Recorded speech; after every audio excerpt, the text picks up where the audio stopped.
बाद वो जंगल एक बार फिर से सुमन की चीखों से गूंज उठा। लेकिन आज की रात सुमन की चीखों को सुनने वाला वहां पर कोई भी नहीं था। अगर वहां पर कोई मौजूद था तो बस हरिया, जो कि अब एक भेड़िए में बदल चुका था। सुमन के बालों को पकड़कर घसीटते हुए वो जंगल के बीचों बीच एक जगह पर ले जा रहा था। अगली सुबह गांव में। अरे भाई, पता नहीं क्या बात है, अपने गांव का हरिया किसान और उसकी पत्नी सुमन दोनों गायब हैं। दोनों का कोई अता पता नहीं। अरे कैसी बातें कर रहे हो भाई, ये कब हुआ है? अरे पूरे गांव में खबर फैली पड़ी है। कल रात को दोनों खेत की तरफ जा रहे थे, लेकिन लौटकर आए ही नहीं। तो हो सकता है अपने खेत पर होंगे। पूरा गांव ढूंढ कर आया है भाई। जानते हो क्या मिला वहाँ पर? क्या हुआ भाई, क्या मिला? बताओ हमें क्या मिला? अरे हरिया की पत्नी सुमन के कपड़े पड़े हुए थे। शरीर का एक एक कपड़ा फटा हुआ झोपड़ी के बाहर पड़ा था, लेकिन दोनों पति पत्नी का कोई पता ठिकाना नहीं था। अरे भाई, लेकिन उसका जो दोस्त है ना रामू किसान, उससे पता करके आते हैं ना। अब तक तो दोनों साथ ही खेत पर जाया करते थे। हाँ, हमें उसके घर जाना चाहिए भाई। चलो चलो वहाँ चलते हैं, चलो। वो सारे लोग रामू के घर पर पहुंचते हैं। रामू अपने घर के बाहर बैठकर हुक्का पी रहा था। आज सारे के सारे लोग टोली बनाकर मेरे घर क्यों आ रहे हैं? क्या कोई मर गया क्या भाई? अरे कैसी बातें कर रहे हो? तुम्हारा सबसे अच्छा दोस्त हरिया और उसकी पत्नी गायब है, और तुम यहाँ बैठकर हुक्का पिए जा रहे हो? रामू ने अजीब सी नजरों से उन सब गांव वालों की तरफ देखा, जिसकी वजह से वो लोग एक बार के लिए डर गए। गायब है? अरे गायब नहीं है, मुक्ति मिल गई है। उन दोनों को मुक्ति मिली है। इस दुनिया में आकर हर इंसान पाप करता है, और उसे उसके पापों के लिए मुक्ति मिलना बहुत जरूरी है। अरे ये कैसी बहकी बहकी बातें कर रहे हो भाई, है? और इसका चेहरा अजीब सा क्यों लग रहा है? लगता है दोस्त के मरने का गम बैठ गया है। पागल हो गया है शायद ये पागल। ये बात सुनते ही रामू चीख कर जोर से चिल्लाते हुए कहता है, पागल मैं नहीं हूँ, पागल तुम सब हो। और ये शैतानी जंगल अब तुम में से किसी को नहीं छोड़ने वाला, सबको खा जाएगा। याद रखना मेरी बात। शैतानी जंगल? कैसा शैतानी जंगल? अब लगता है रामू पागल हो चुका है। हमें यहाँ से चलना चाहिए भाई। चलो चलो चलो। तभी रामू की पत्नी बाहर आती है। नहीं नहीं, आप लोग इनकी बात का बुरा मत मानिए। 2 दिन पहले हरिया के साथ खेत पर गए थे। जब से वहां से आए हैं तब से ऐसी ही बातें कर रहे हैं। भगवान जाने ऐसा क्या देख लिया उन्होंने, खेत में कुछ भी बड़बड़ाते रहती हैं। लेकिन गांव के लोगों ने कमला की कोई बात नहीं सुनी और वो सब वहां से चले गए। रात अब धीरे धीरे ढलने लगी थी। तभी अचानक किसी ने धीमी सी आवाज में रामू को पुकारा। रामू, आ जाओ, मैं तुम्हारा इंतजार कर रहा हूँ। और सुनो, अपनी पत्नी को साथ लेकर आना, नहीं तो काम अधूरा रह जाएगा। ये आवाज सुनते ही रामू के चेहरे पर शैतानी मुस्कुराहट आ जाती है। वो धीमे कदमों से अपने घर के अंदर आता है। क्या हुआ? तबीयत ठीक है ना अब आपकी? मैं तुझे अपने साथ खेत पर ले जाने आया हूँ। चल। मैं तुम्हारे साथ कहीं नहीं जाने वाली। मुन्ना गहरी नींद में सो रहा है और उसे अकेला छोड़कर मैं तुम्हारे साथ खेत पर नहीं आ सकती। वैसे भी तुम्हारे उन खेतों में भगवान जाने कौन सा राक्षस घूम रहा है, मुझे तो डर लगता है।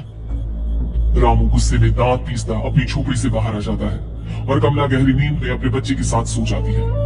तभी अचानक रात को रामू की झोपड़ी के ऊपर एक साया वही गाना गुनगुनाते हुए घूमने लगता है जो हरिया के मोबाइल में बजा करता था।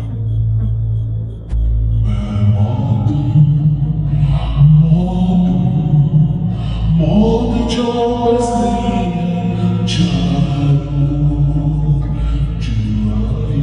कहीं से निकल जाएगी सबको।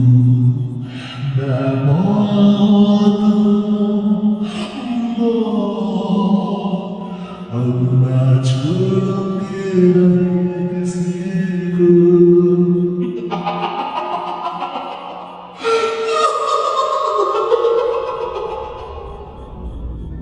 ये आवाज सुनकर रामू की पत्नी कमला की आंख खुलती है और वो देखती है कि उसका मुन्ना अपनी जगह से गायब था। कमला चीखते हुए बाहर दौड़ कर आती है। वहां पर उसने देखा कि रामू ने अपने बच्चे को झोपड़ी के बाहर एक पेड़ से उल्टा लटकाया हुआ था और उसका बच्चा चीख चीख कर रो रहा था। वहीं दूसरी तरफ एक साया बच्चे के ठीक नीचे आग जलाकर उसके चारों तरफ हैवानों की तरफ नाच रहा था। छोड़ दो मेरे बच्चे को। अरे क्या कर रहे हो तुम? शर्म नहीं आती तुम्हें अपने बच्चे को इस तरह मौत के हवाले करते हुए? अपना बच्चा? किसने कहा ये मेरा बच्चा है? अरे ये तो उस रामू की औलाद है, इस गांव के किसान रामू की। और मेरी दुश्मनी इस गांव के हर इंसान के साथ है। क्या कैसी बात कर रहे हो तुम? कौन है? ये मेरे बच्चे को खा जाएगी। तभी अचानक से उस सायर एक बेहद खतरनाक दिखने वाली औरत का रूप ले लिया और उसकी आंखों से आग निकल रही थी। सही पहचाना तूने, मैं तेरे बच्चे को खा जाऊंगी। अगर तू अपनी इस हैवान पतिरामों के साथ जंगल में आए, मैं तेरे बच्चे को खा जाऊंगी। लेकिन क्यों? आखिर क्या चाहती हो तुम मुझसे? मुझे जंगल क्यों ले जाना चाहती हो?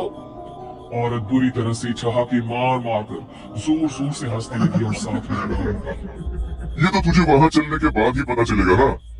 अगर तू नहीं आई तो थोड़ी देर में तेरा ये बच्चा आग में जलकर मर जाएगा। चल जल्दी। नहीं नहीं, मेरे बच्चे को छोड़ दो। तुम जहाँ कहोगे मैं तुम्हारे साथ चलने के लिए तैयार हूँ। और उसके बाद उस बच्चे को झोपड़ी में लिटाकर आगे आगे जो साया चल रहा था और उसके पीछे पीछे रामू अपनी पत्नी के बाल पकड़कर उसे घसीटते हुए जंगल की तरफ ले गया। जंगल में जाने के बाद इतनी खूबसूरत हो तुम। आज की रात बस तुम और मैं एक दूसरे के साथ रहेंगे। मुझे तुमसे बहुत डर लग रहा है। तुम्हें क्या हो गया है? तुम तो बिल्कुल ठीक थे। वो होगा जो हमारे बीच होना चाहिए। तो आओ आओ अपने आप को मेरे हवाले कर दो। कमला ने डर की वजह से अपनी दोनों आंखें कसकर बंद कर ली थी। रामू ने पूरी तरह से चीख कर कमला से कहा, आंखें खोलो अपनी और मेरी तरफ देखो। कमला ने जैसे ही अपनी आंखें खोली उसने देखा कि रामू एक खतरनाक हैवान में बदल चुका था। कौन हो तुम? जाने दो मुझे। क्या चाहते हो मुझसे? अरे जो एक आदमी है वो मुझसे चाहता है। मैं तुम्हारा पति रामू नहीं बल्कि इस जंगल का एक भेड़िया हूँ। और आज की रात तुम्हारे खून से अपनी प्यास बुझा जाऊंगा। और उसके बाद वो जंगल कमला की दर्दनाक चीखों से गूंज उठा। अगली सुबह कमला के कपड़े भी जंगल में उसी तरह पाए गए जैसे कि सुमन के पाए गए थे। इस घटना के बाद पूरे गांव में दहशत का माहौल था। अपने माँ बाप की मौत और गांव में हो रहे इस तरह की घटनाओं की खबर सुनकर किशन शहर से गांव लौट आया था। अपने माँ बाप की बेदर्द मौत की वजह से वो बहुत परेशान था। तभी अचानक उसे अपने घर में खाट के नीचे पड़ा हुआ वो मोबाइल फोन मिला जो उसने अपने पापा हरिया को गिफ्ट किया था। अरे कितने प्यार से पापा के लिए मोबाइल फोन लेकर आया था। इसे इसे एक दिन भी काम में नहीं ले पाए। और आखिर कौन है जो गांव में इस तरह की हत्याएं कर रहा है? क्या है इन सब के पीछे? क्या है मुझे पता करना ही होगा, वरना एक दिन पूरा का पूरा गांव खाली हो जाएगा। इस गांव में एक भी जिंदा इंसान नहीं बचेगा। गांव के लोगों की मदद करने के इरादे से किशन अपने गांव से दूर एक दूसरे गांव में बहुत बड़े तांत्रिक के पास मिलने के लिए गया। तांत्रिक बाबा, अब आप ही कुछ उपाय बता सकते हैं। भगवान जाने हमारे गांव को किसकी नजर लग गई है। नजर नहीं लगी है, किसी ने तुम्हारे गांव को बददुआ दी है। किसी सताई हुई आत्मा का प्रकोप है और अब वो पूरे गांव में किसी को नहीं छोड़ेगी जब तक उसकी आत्मा को शांति नहीं मिल जाती। अरे लेकिन ऐसा कौन है बाबा? किसकी आत्मा है और कैसे मिलेगी उसे शांति?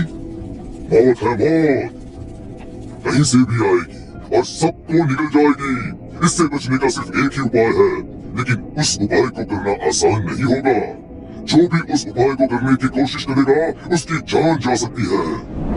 भले ही मेरी जान चली जाए, लेकिन मैं अपने गांव के लोगों की जान बचाने की पूरी कोशिश करूंगा बाबा। तो ठीक है फिर, अगली अमावस की रात जैसा मैं कहता हूँ वैसा ही करना। अमावस की रात तांत्रिक के बताए अनुसार किशन अपने साथ केरोसिन लेकर जंगल की तरफ चल पड़ा।